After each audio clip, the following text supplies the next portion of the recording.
Thank you for standing by and welcome to Micron's first quarter 2026 financial call. At this time, all participants are in listen-only mode. After the speaker's presentation, there will be a question-and-answer session.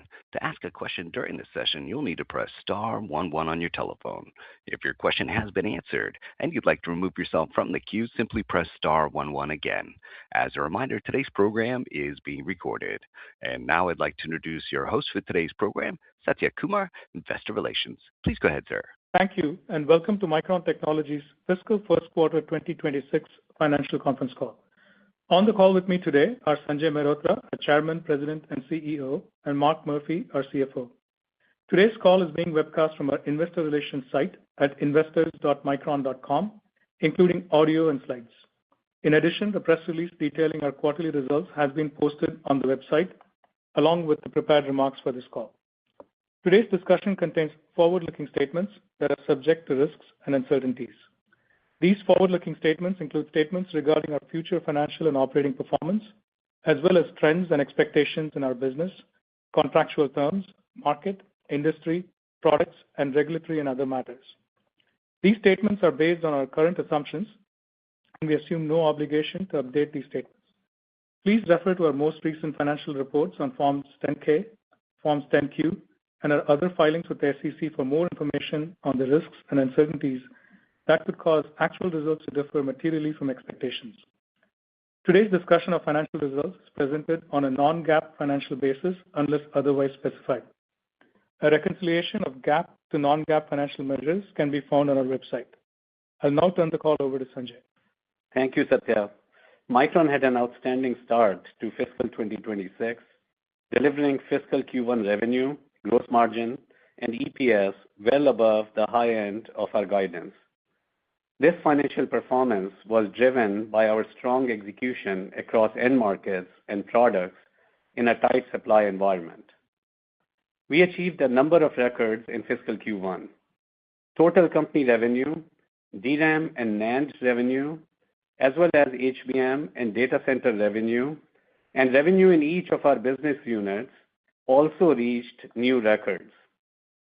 We have completed agreements on price and volume for our entire calendar 2026 HBM supply, including Micron's industry-leading HBM4.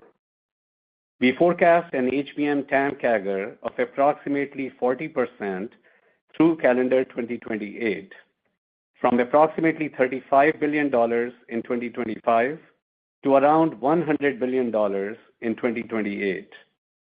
This $100 billion HBM TAM milestone is now projected to arrive 2 years earlier than in our prior outlook.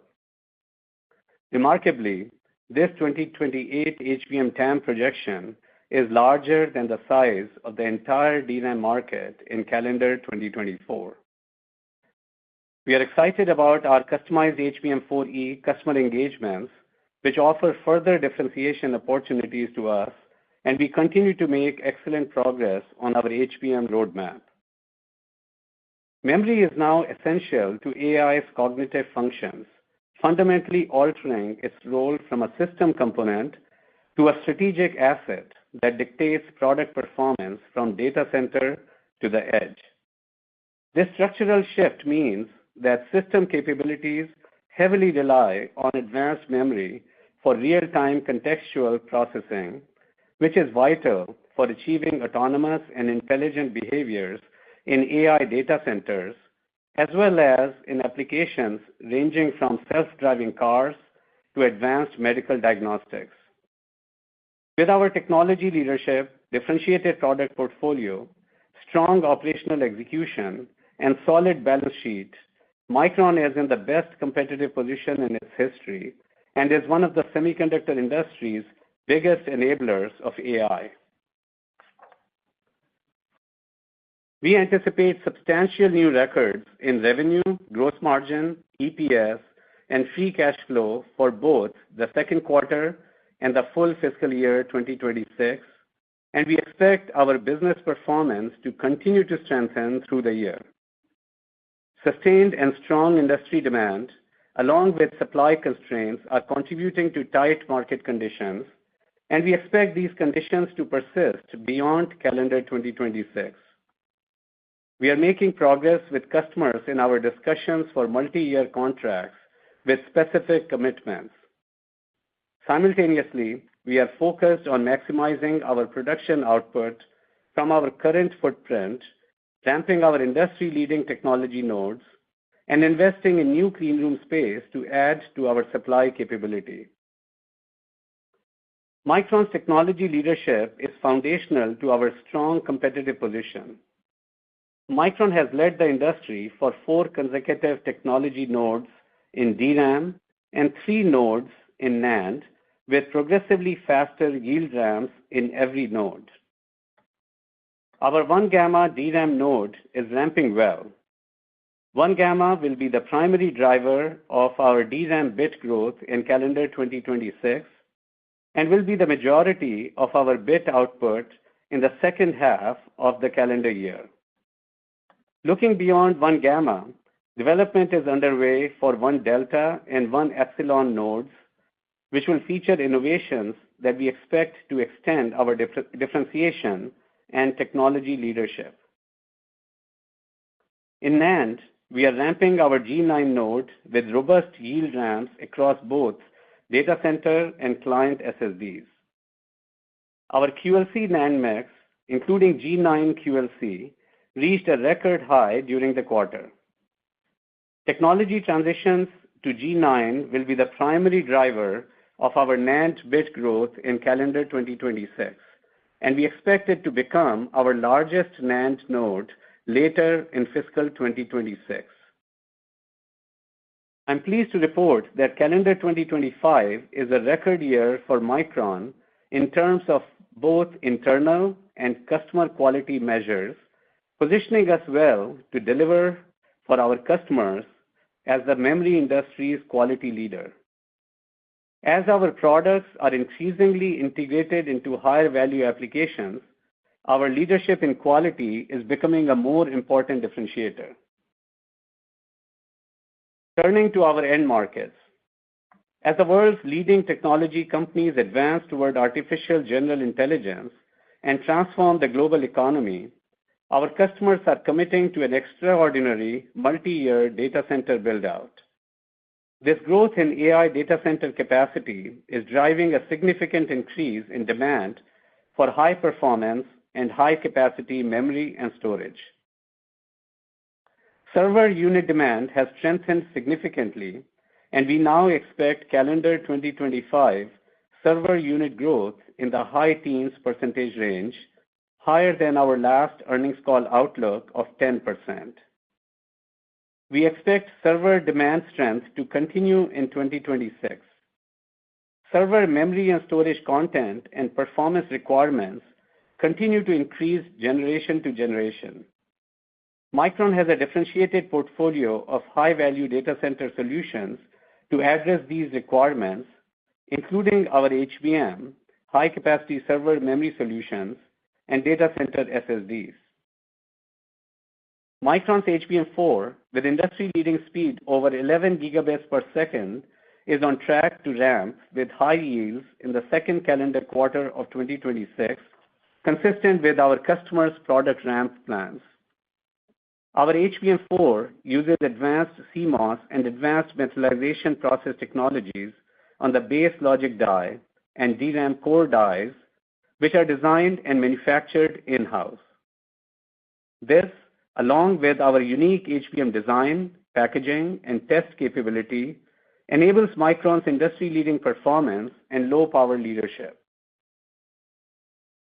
Micron pioneered the adoption of LP DRAM in the data center.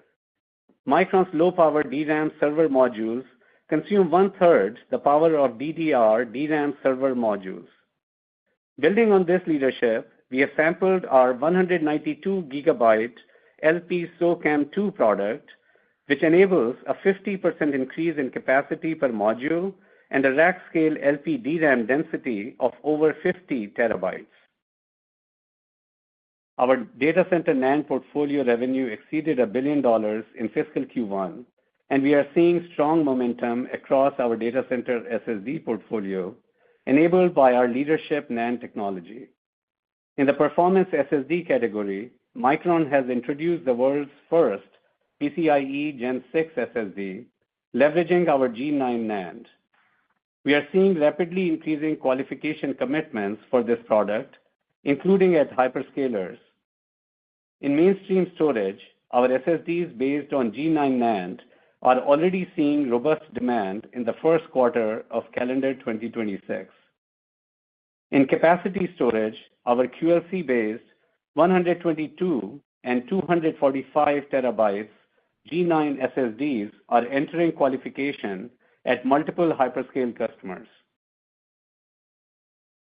PC demand continues to be driven by Windows 10 end-of-life and AI PCs. We forecast PC unit sales to grow high single-digit percentage range in calendar 2025, above our prior expectations provided in our last earnings call of mid-single digits. As we look ahead into 2026, we expect these demand drivers to continue, while memory supply constraints may affect some PC unit shipments. Micron has completed multiple OEM qualifications of our 16 gigabit 1 gamma-based DDR5 and our G9-based PCIe Gen 4 QLC SSDs. Turning to mobile, smartphone unit volumes in calendar 2025 are on track to grow in the low single-digit percentage range. AI is driving memory content growth.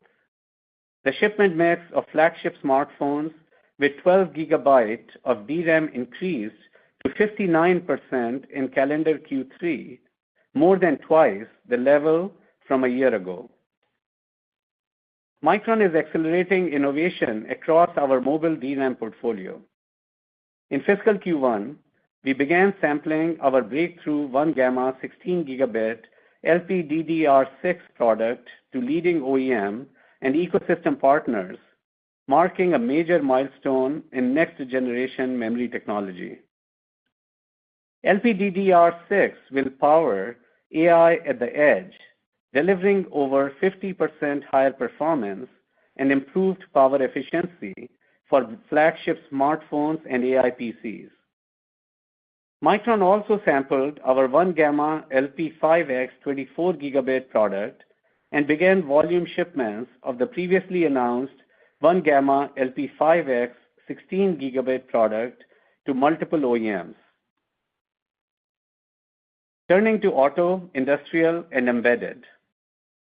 In automotive, L2 Plus and L3 adoption is driving robust demand today, and our customers' roadmaps indicate a significantly higher memory content in fully automated vehicles.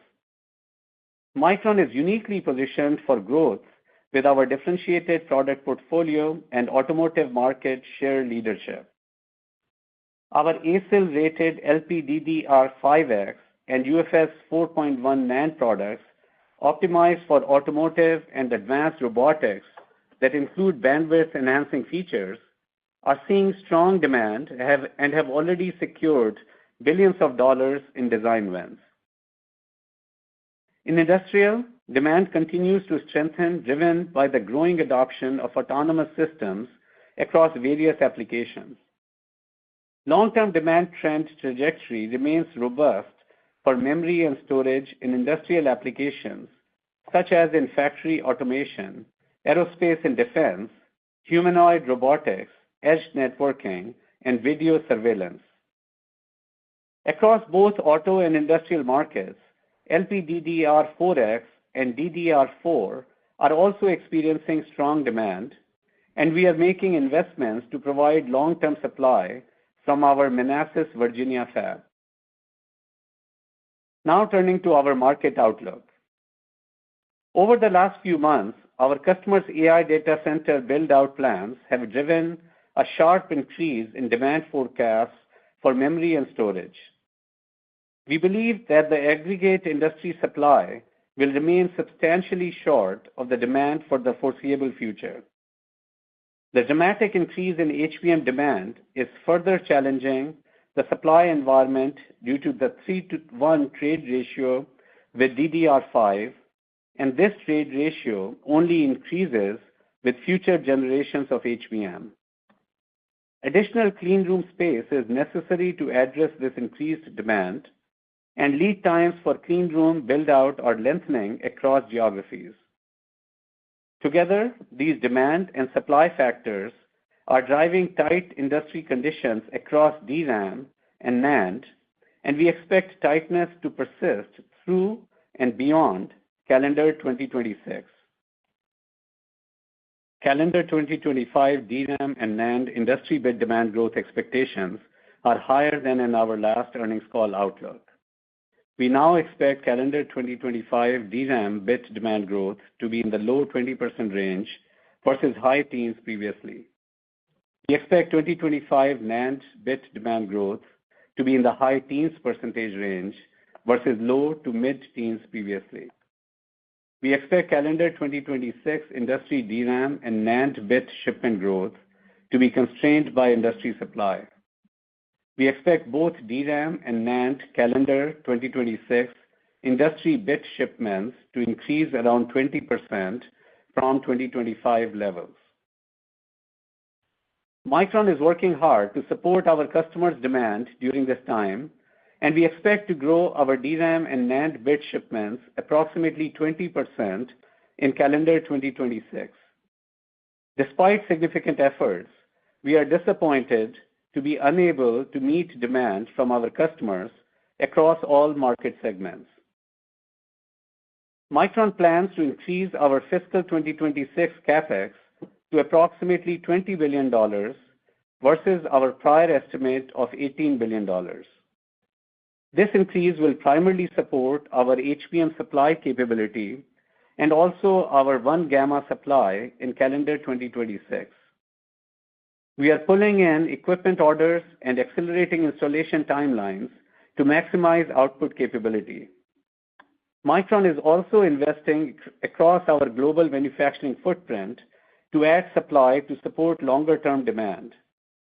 We are seeing an enthusiastic customer response to our planned U.S. supply. We are pulling in our first Idaho fab timeline, and we now expect first wafer output in mid-calendar 2027, earlier than our prior expectation of second half calendar 2027. Earlier this year, we announced our plans for the second Idaho fab, which will begin construction in 2026 and be operational by the end of 2028. We are making good progress on securing necessary permits for our New York site and appreciate the partnership with the state of New York and the Trump administration. We plan to break ground on our first New York fab in early calendar 2026, which we expect will provide supply in 2030 and beyond.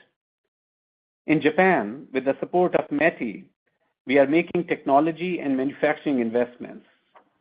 We are enabling future DRAM technology transitions in coordination with our Boise R&D team.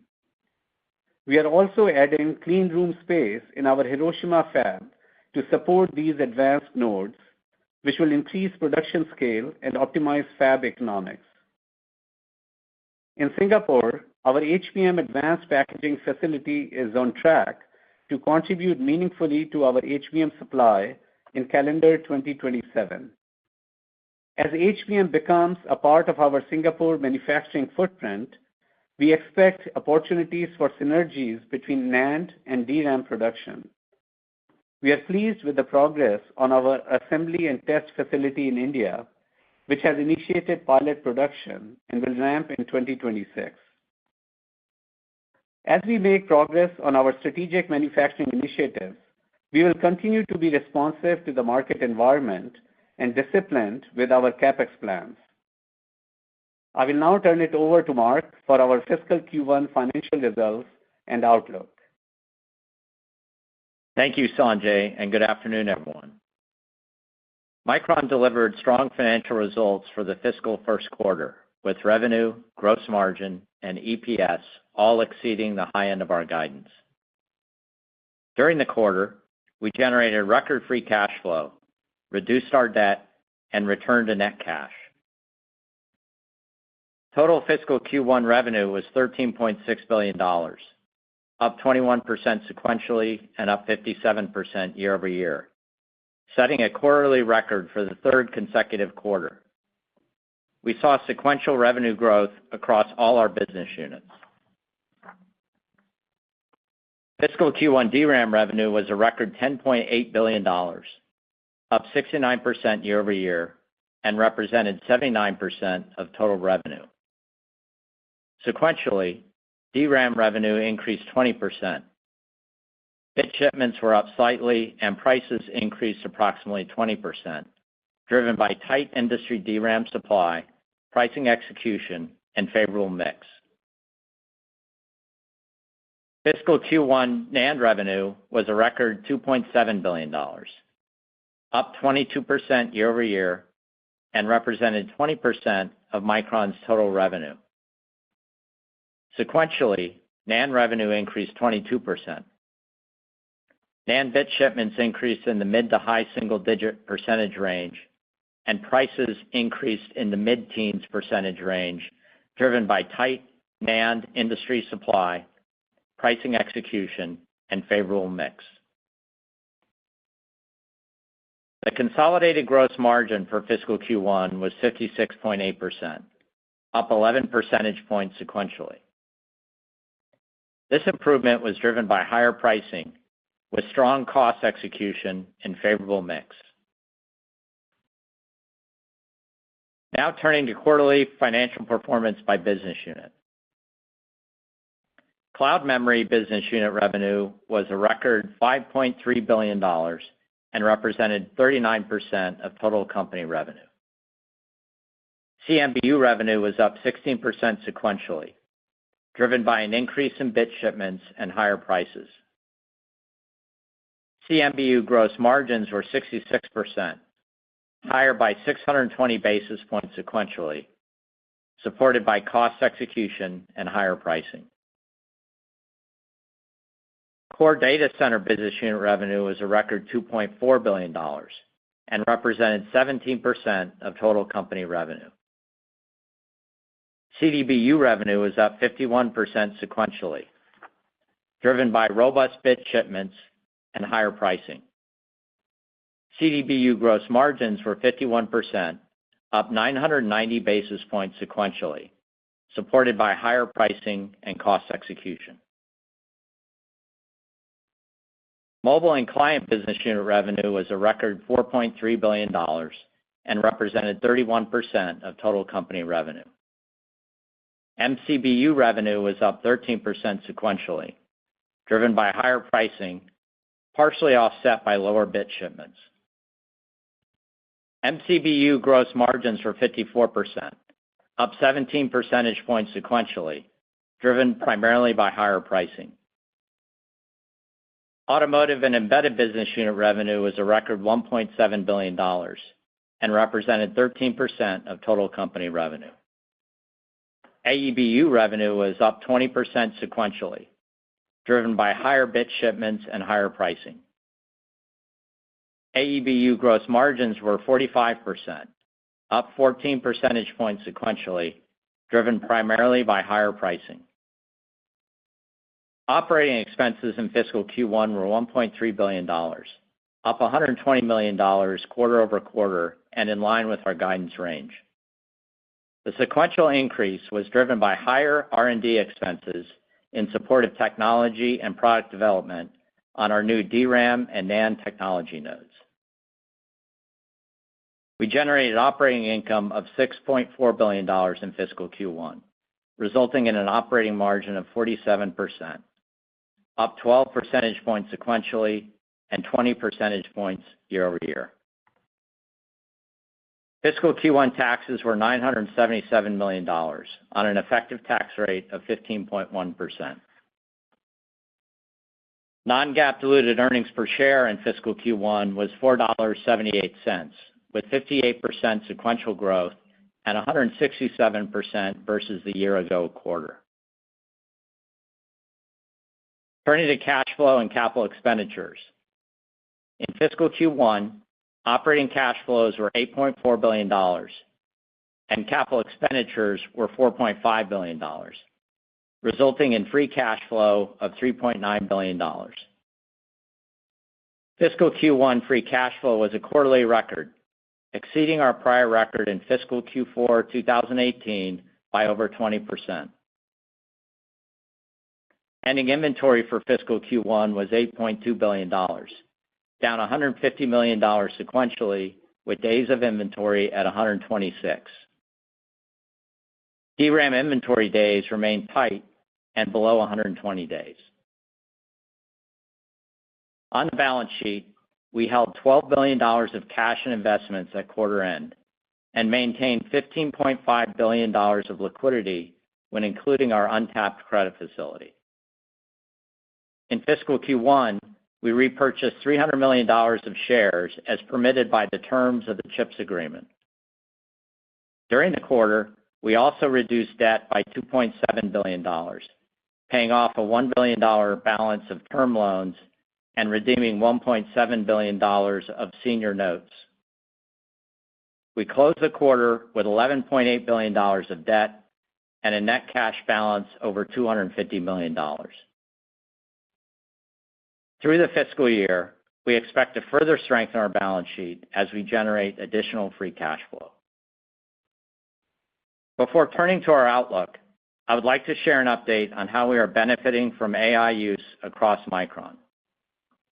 Today, over 80% of our professional workforce actively uses GenAI, with total usage up tenfold since last year. In manufacturing, integrating AI into yield and quality management has cut root cause identification time by half in cases. Our coding teams are realizing productivity gains of 30% or more using agentic AI. In R&D, GenAI is accelerating development by reducing cycle times in design verification, product validation, issue triage, and root cause analysis.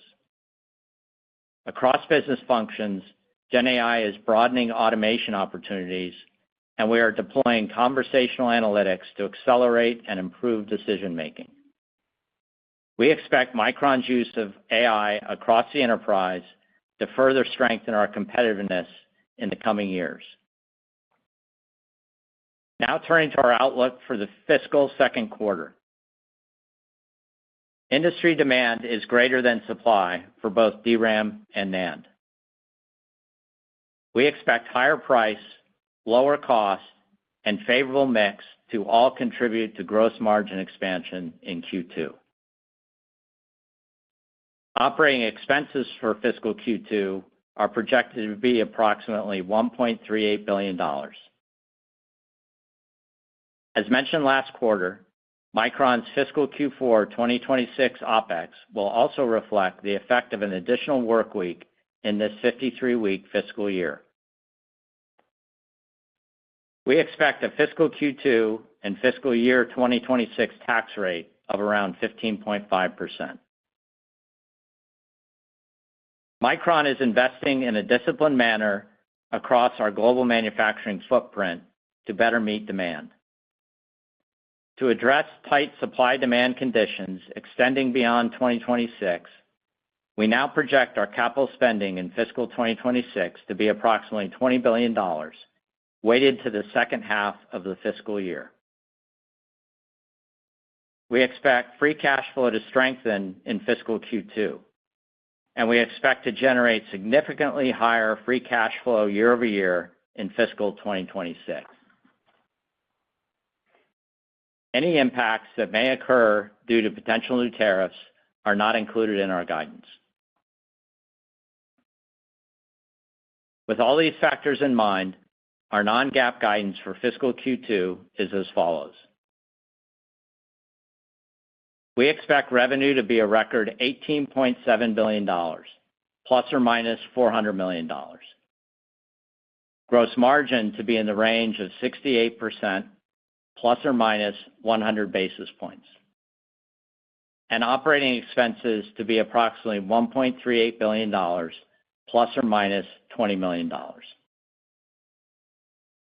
Based on a share count of approximately 1.15 billion shares, we expect EPS to be a record $8.42 per share, plus or minus 20 cents.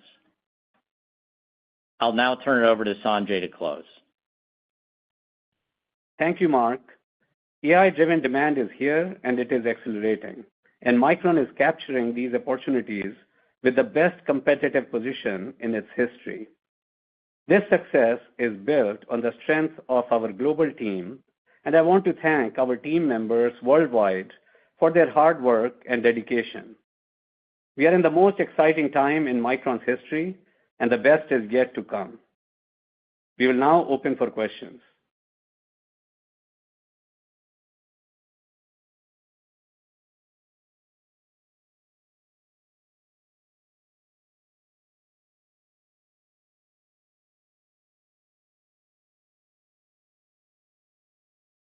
Operator, can you queue up the questions?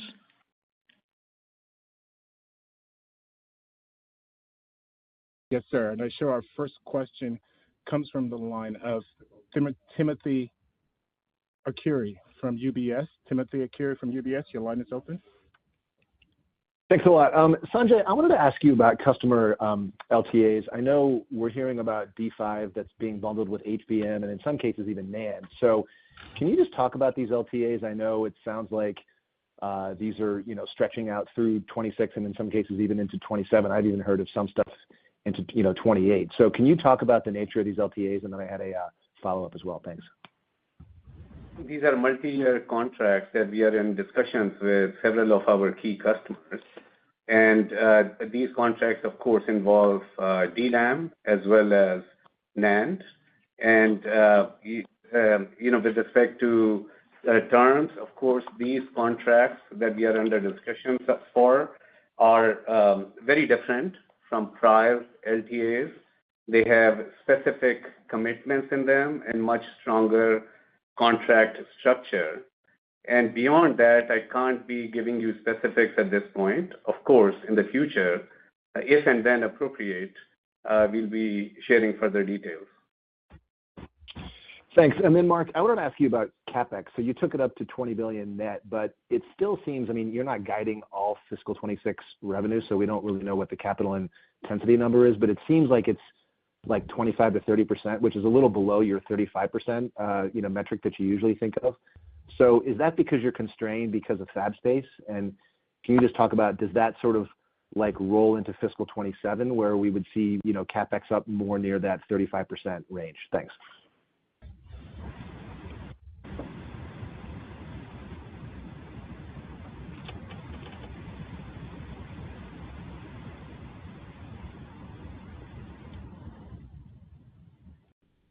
Thank you.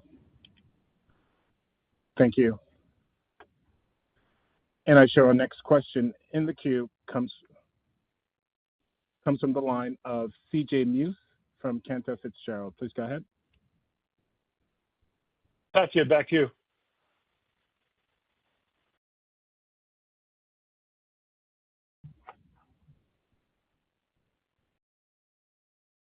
C.J. Muse, your line is open.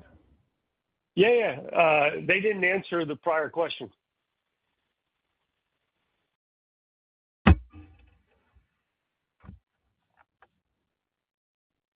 Operator? Yes, sir. Can you turn it back to management so they can answer the prior question? Sure. Management's line is open. Please proceed.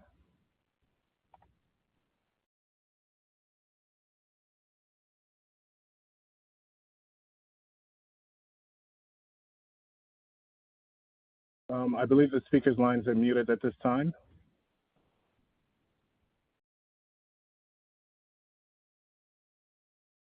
Ladies and gentlemen, please continue to stand by. Your call will resume momentarily. Operator, can you hear us? Yes, we can now. You're unmuted, sir. Please proceed.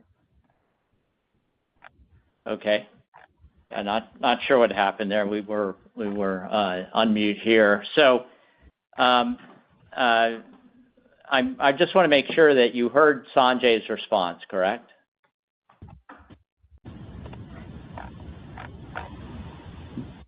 We did not. You did not hear Sanjay's response. Okay, thanks, Tim. So Sanjay, we heard no. I heard Sanjay's response to the first question, but I didn't hear your response, Mark, to my question on CapEx and on capital intensity. Okay, Tim. Thank you.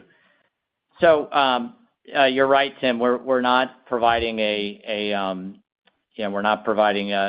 full year revenue guide. We did indicate that our CapEx was going up in calendar or in fiscal 26. And and a substantial part of that CapEx is support DRAM and specifically HBM and the 1 gamma ramp. I would say that from 25 to 26, the plan is roughly to double the brick and mortar construction CapEx. And at this time, we would expect 27 CapEx to be up. And, but I want to emphasize that Micron's going to remain disciplined on CapEx growth to support, bit demand and or bit supply, and that supply will be in line with demand. As your question of capital intensity, our capital intensity, of course, is dropping as the market conditions remain very constructive, and of course, we are working to be very efficient with our capital spend.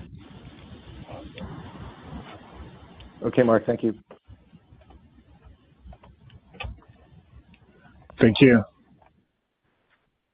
And I show our next question comes from the line of C.J. Muse from Cantor Fitzgerald. Please go ahead. Yeah, good afternoon. Thank you for taking the question. I guess, Mark, to follow up on the prior question around CapEx, and the relative growth seems very conservative in the backdrop that we're in, and it feels like that you're just sitting here without clean room space, and it also doesn't sound like you're meaningfully pulling in clean room. So can you talk about the philosophy there? And I guess what I'm taking away from your commentary is that you're being very conservative and judicious with adding capacity here. Well, I would say that we've been indicating issues with supply for several quarters, that we were working inventories down, that node transitions were going to be the principal source of supply growth in fiscal 26, and that's exactly what's happening.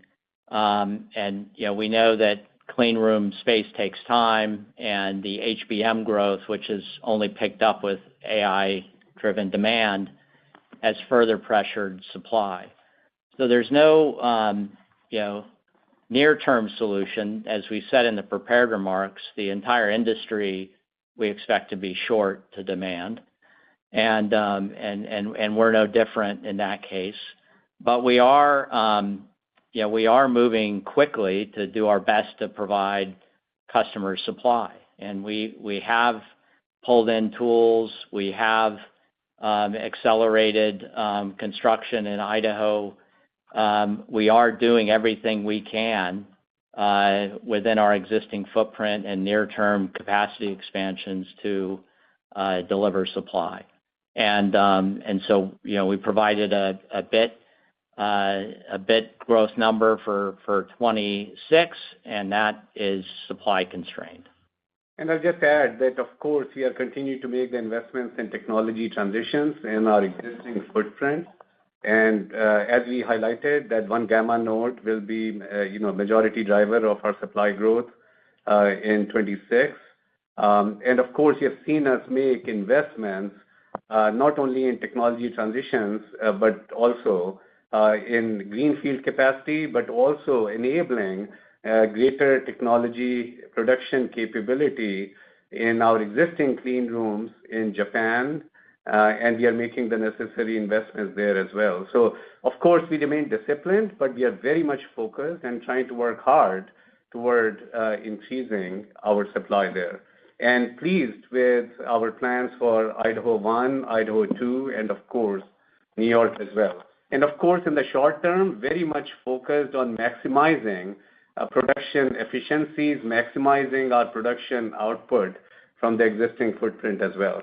But yes, demand fundamentals are pretty strong, driven by AI from data center to edge with the build out of our customers, and supply is significantly short. And, I would say that, in the medium term, we are only able to meet about 50% to two-thirds of our demand from several key customers. So we remain extremely focused on trying to increase the supply here and making the necessary investments.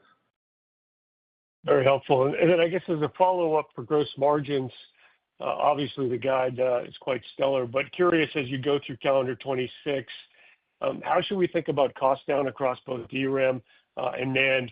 And as you transition from 3E to 4, is there anything that we should keep in mind or we should think about and contemplate in our models where there might be higher costs temporarily given yields or whatnot? Thanks so much. Yeah, so our CJ, our cost execution has been very good across both DRAM and NAND. Of course, we're getting some volume leverage, but spend control has been very good. Yields have been good. We do have some startup costs coming in for the new fabs, new construction across the network that starts to come in second half of 26 and into 27. But at these size of the business at these levels, it's a relatively small impact on margin. We're not going to provide cost guidance for the rest of the year as it depends on many factors, including mix. But to our earlier question, I can say that we've talked about ramping 1 gamma DRAM and G9 NAND at length for supply in 26. And those ramps are proceeding well and will be a tailwind to our cost as these nodes ramp. And regarding your question on HBM3E and HBM4, as we have said, we'll be beginning to ramp production of HBM4 in CQ2 timeframe in line with our customer demands. And of course, our HBM4 is progressing extremely well, very pleased with our product, industry-leading product with the highest performance of over 11 gigabits per second. And so, that's the highest performance, and very pleased with its overall yield ramp. And we expect our HBM4 to be having a faster yield ramp than our HBM3E. And of course, our mix of HBM3E and HBM4 during 26 will be very much based on our overall customer demands, and we will have both of these products with strong profile in our 26 revenue. Thank you.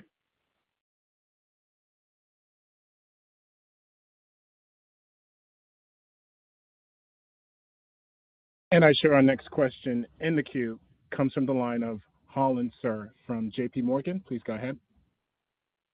Hey, good afternoon, and great job on the quarterly execution.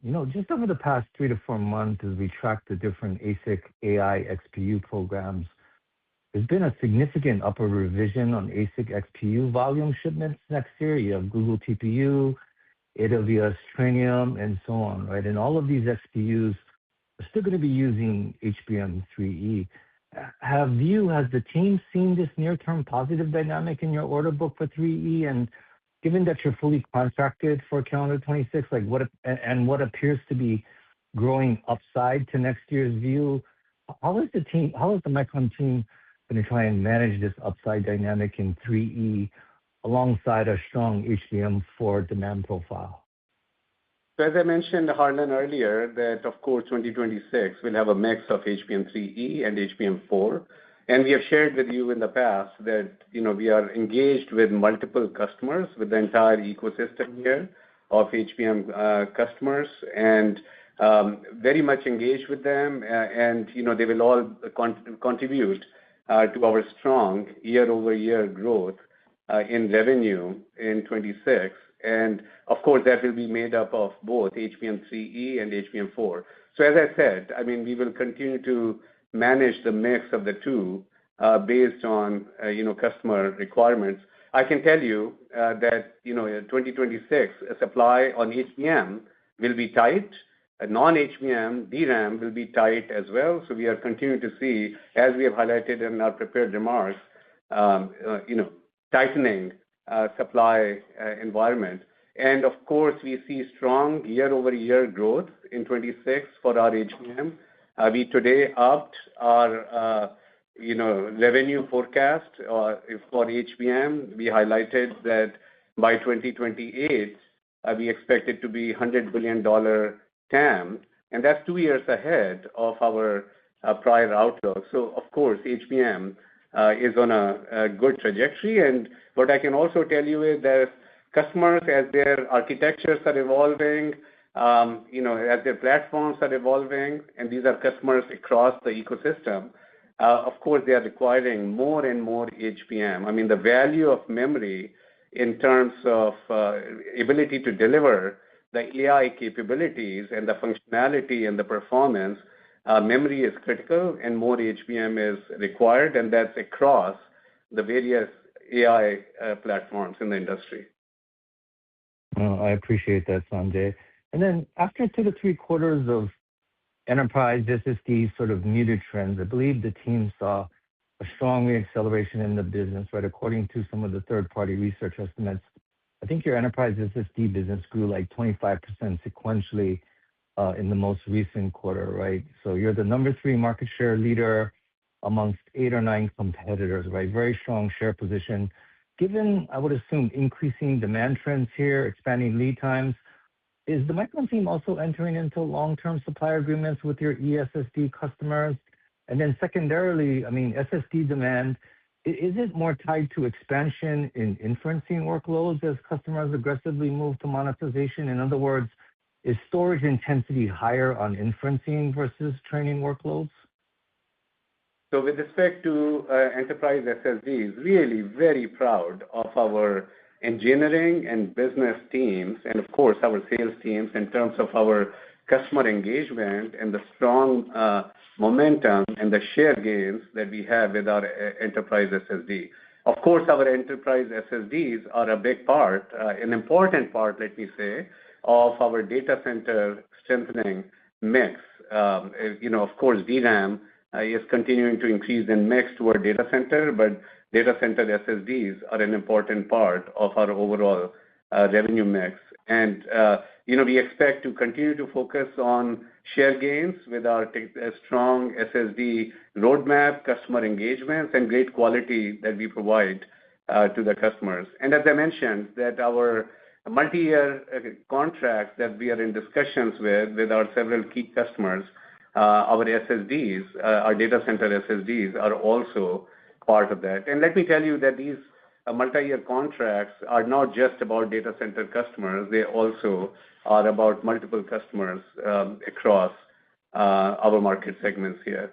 And in terms of your questions on, is the SSD requirement growing with inferencing versus training, what I can tell you is that in the data center AI applications, I mean, as the generative AI moves to more and more video, of course, that drives greater demand for more SSDs as well. So, I mean, the rapid evolution of AI from training to inferencing and rapid evolution of AI models and applications, they're all driving greater growth of enterprise SSDs, yes, fueled by Gen AI. Thanks, Sanjay.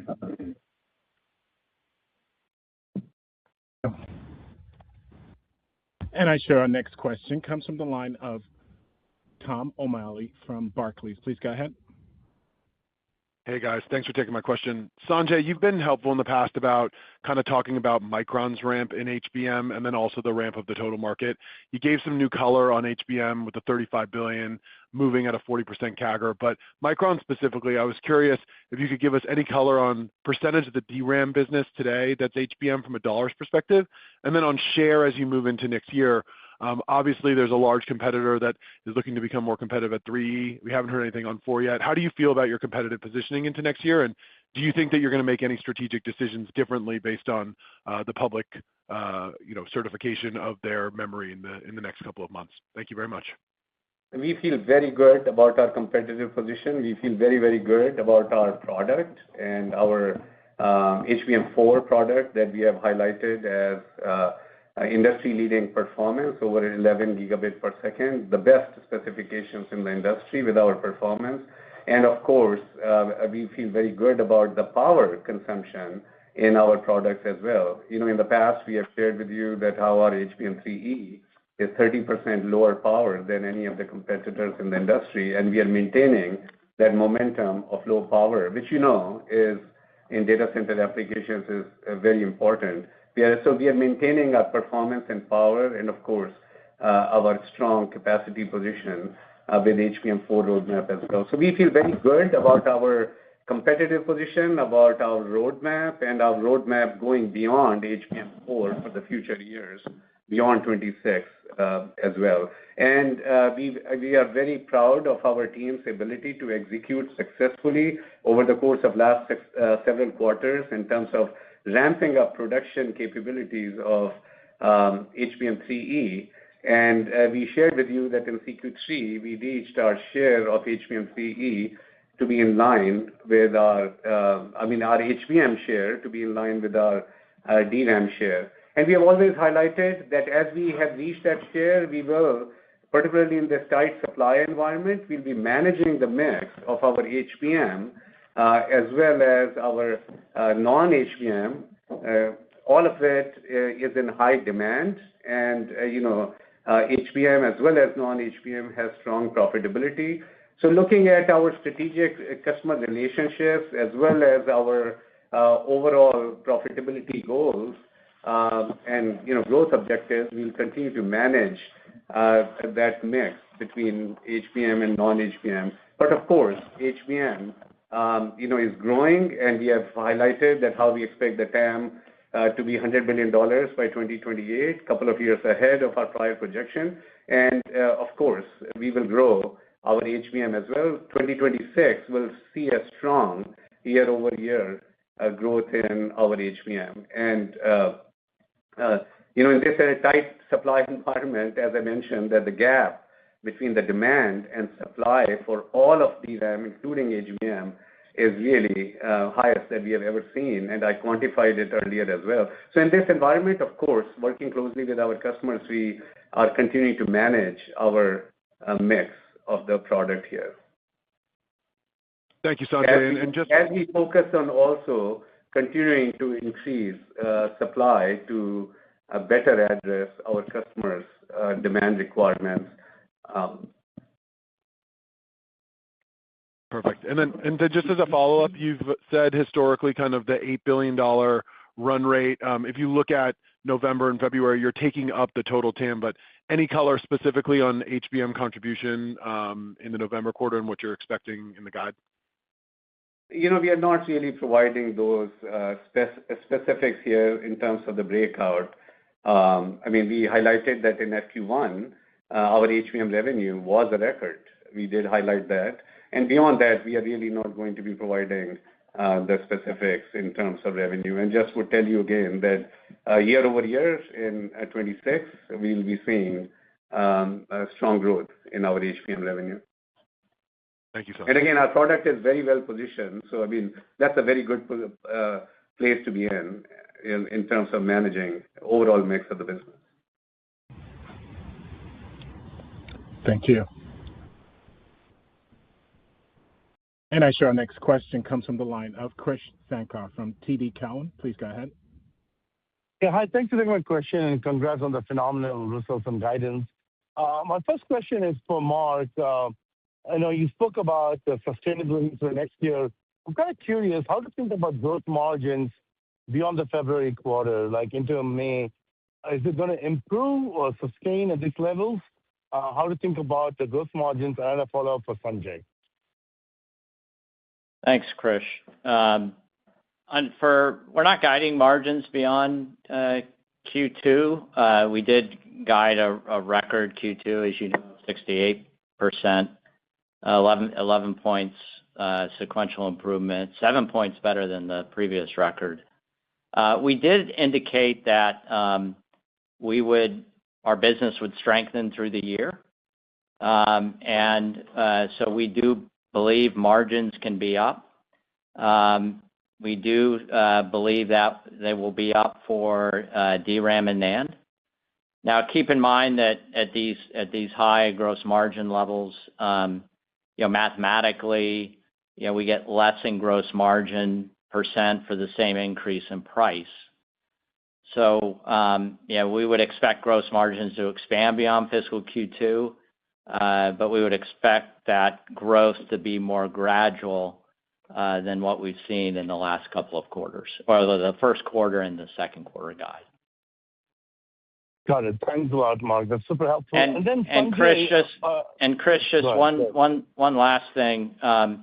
We have indicated that strengthen through the year because we believe this constructive market environment will remain so through the year, these favorable market conditions. But we also, we're executing very well on cost.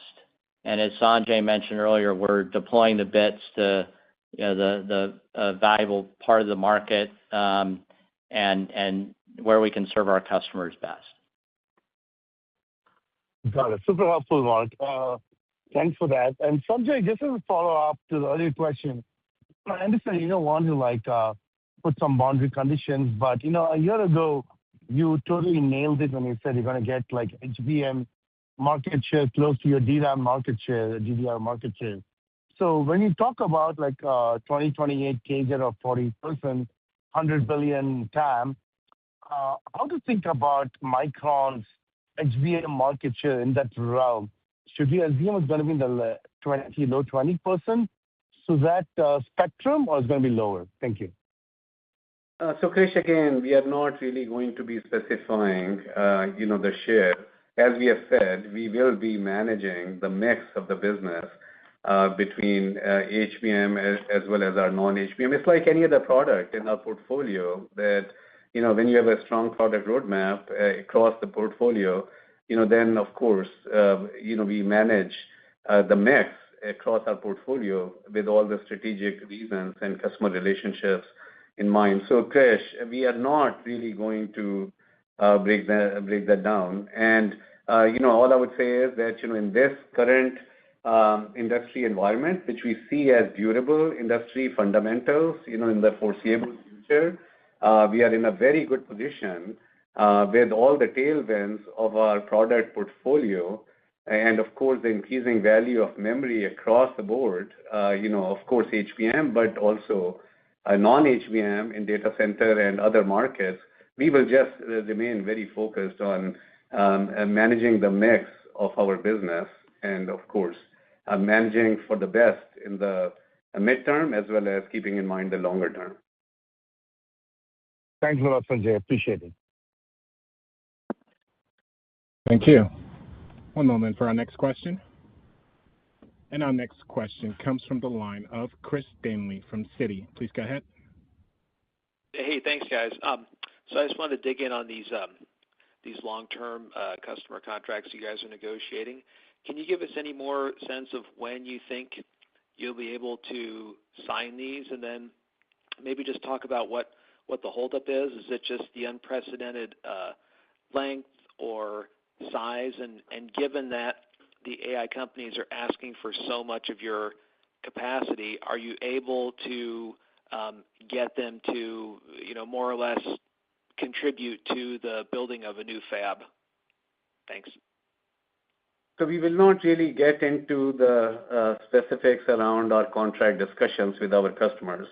But again, I will highlight a couple of important factors that, customers are concerned about long-term access to adequate memory in the environment that we are heading into. And, that's leading to constructive dialogues with, several key customers and across our multiple markets, in terms of, their supply as well as other important specific commitments related to these longer-term agreements. So not getting into the specifics, but as I highlighted, our contract structures that we are discussing are not like anything before. They are far stronger contract structures with specific commitments. And of course, different from prior contracts is that those used to be like one-year contracts, and these are multi-year in nature as well.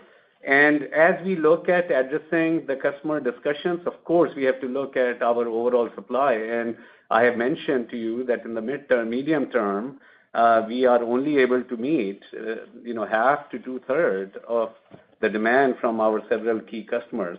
So all of that, as we are managing our customer relationships and, keeping, our strategic objectives in mind, all of that has to be taken into account as we manage our contract discussions. But really, not getting into the specifics here. That's still very helpful, Sanjay. Thanks. And for my follow-up, just a question on HBM and the pricing there. So given that the demand is so strong, I think you said you're sold out for 26. Are you guys locked into a set price, or can you let that price more or less float a little bit, given how strong demand is, like DDR5 does, for example? We are really pleased with our product position and our ability to work with our customers, as we highlighted in our prepared remarks, that our HBM for 2026 is sold out in terms of volume, and our negotiations with customers have been completed for calendar year 2026 for volume as well as pricing. And as we have always highlighted that our HBM has strong profitability, and of course, very much focused on ROI, and our non-HBM business also clearly has healthy profitability as reflected in the results that we produced, as well as in the guidance that we have provided here. Great. Thanks, Sanjay, and congrats again on the results. Thank you. Thank you. And I show our next question comes from the line of Vivek Arya from Bank of America Securities. Please go ahead. Thanks for taking my questions. Sanjay, I'm curious, at what point does increasing memory price impact demand for electronics? If you set aside the data center and the AI market, do you see some elasticity? Do you see any impact on demand as you look into 2026 for more consumer and kind of traditional enterprise products? How does that shape where memory pricing can go next year?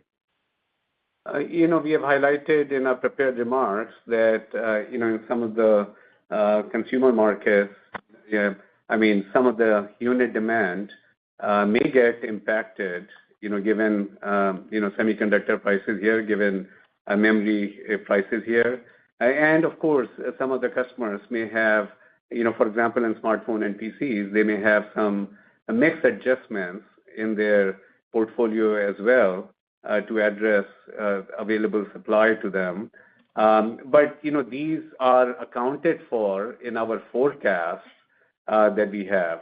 And some of the possible impact on unit demand and some of the customer mix changes have been accounted for in our forecast. And we, of course, even then, we see a very, very tight supply environment here in the large gap between the demand and supply. However, I will highlight to you that AI experience across from data center to edge, including in these edge devices like smartphones and PCs and other devices, AI experience, really more memory is essential. So without sufficient memory, that AI experience, the functionality, the capability does get impacted in these edge devices as well. So, the punchline here is that AI across the board from data center to edge is driving increase in content and increasing requirement for memory as the customers look ahead at their roadmaps. And, that's why customers are, of course, working with us with respect to access to supply for their long-term multi-year plans here as well. Thank you.